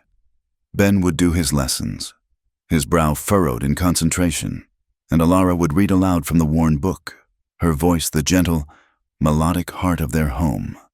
It was on one of the first warm evenings of spring, when the snow had melted and the world was alive with the scent of damp earth and new beginnings, that the final walls around their hearts crumbled away. The sun was setting, a spectacular blaze of orange and purple that painted the undersides of the clouds and set the high ridges on fire. They were sitting on the porch steps, side by side, not touching, but so close she could feel the warmth radiating from his body. Ben was down by the creek with Raoul, their laughter carrying faintly on the evening breeze. The silence between them was no longer a space to be filled. It was a shared comfort, a soft blanket woven from all the things they had survived together. Alara looked out at the valley, at the first shy wildflowers beginning to dot the meadow in splashes of yellow and blue. Her heart was so full of a quiet, profound happiness that it felt as if it might overflow. She turned her head to look at him. His face, etched with the lines of past sorrows, was softened by the warm, golden light of the sunset. He was looking out at the land, but she knew he was aware of her every breath. She spoke, her voice a near whisper, a confession offered up to the quiet twilight. "At first," she said, her gaze dropping to her hands, folded in her lap, "I just wanted to hide under your coat." The memory of that night in the stagecoach was so vivid, the terror, the desperation, the impossible plea. It felt like a lifetime ago. She had been a different person then, a creature of fear. He turned his head to look at her. A ray of the dying sun caught his eyes, and for a moment, the light seemed to pass right through them, illuminating the long, painful road he had traveled to get to this porch, to this moment. He didn't speak. He just watched her, his gaze holding a universe of understanding. She found the courage to look up and meet his eyes. The love she felt for him was a living thing, a warm and steady flame in her heart. It was a love born not of flowery words or grand gestures, but of shared silence, of quiet acts of courage, of drying dishes in a fire-lit room. "Now," she continued, her voice soft but sure, the last of her fear dissolving in the warmth of his gaze. "Now, I just want to stay by your side for the rest of my life." He held her gaze for a long, timeless moment. He reached out, his hand not seizing her wrist as it had in the stagecoach, but gently taking hers, his calloused fingers lacing through her own. It was a gesture of profound and tender possession, not of property, but of partnership. He stood up, pulling her gently to her feet. He didn't speak a vow. He didn't need to. His promise was in his touch, in the way he looked at her. He led her down the porch steps and they began to walk, hand in hand, away from the cabin and into the burgeoning meadow of wildflowers. The air was cool and sweet. The sky above them was a masterpiece of fading light, a gentle farewell to the day. As they walked, surrounded by the quiet beauty of the valley that had become their sanctuary, their home, an unspoken oath settled between them, as real and binding as any word spoken before a preacher. He looked at her, at the strength in her face, at the love shining in her eyes, and he knew. He would remember this moment, and every moment that had led them here. He would remember her courage, her gentleness, her unwavering spirit. He would remember it all as if it were the very thread she had used to find him in the darkness, and stitch his broken life back together again. Thank you for listening to our story. We'd love to know where you're tuning in from, so please leave a comment below to say hello and share your thoughts. Be sure to subscribe to our channel, Wild West Stories 1850, and give this video a like. If you'd like to support us further, please hit the hype button to help this story reach more listeners.